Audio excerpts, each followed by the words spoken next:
They've weathered the bad times, and now the good times are providing a predicament for local companies who supply the auto industry. 24-hour News 8's Joe LaFurgey's here with that story and what it means for you if you're looking for a job out there, Joe. Yeah, Brian, Sue, pent-up demand is driving sales in the auto industry, but after years of cutting jobs and production, well, local suppliers are having a tough time keeping up with that demand.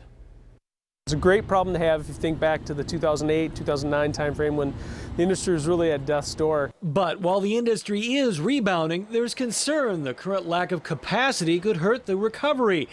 And solving the problem is not as simple as just opening up the plant gates and building parts. Things got about as bad as they can get towards the end of the last decade, and even today there's a reluctance among some part suppliers to invest in new equipment to keep up with fresh demand. While it can be a bit of a leap of faith to make those decisions and that investment, with the dollars obviously, is a big decision. At the same time, it's an important decision to make right now because you're not just building parts for today's vehicles that are being produced, you're building your pipeline going forward. The good news, the industry is putting out the help wanted sign again. But don't expect to return to the days when a plant would open and hire 1,000 or more workers.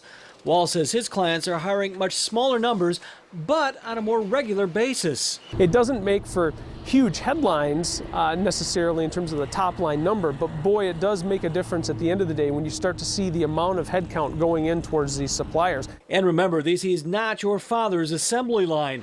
Today's production work requires advanced technical training and in some cases, college degrees. That heavy labor-intensive activity is headed to Mexico, it's headed to other markets.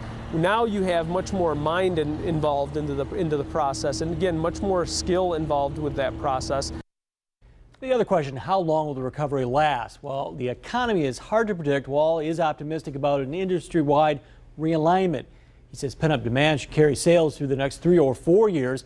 More vehicles exported by domestic automakers and more assembly here by foreign automakers should also help even out the ebb and flow of sales after that.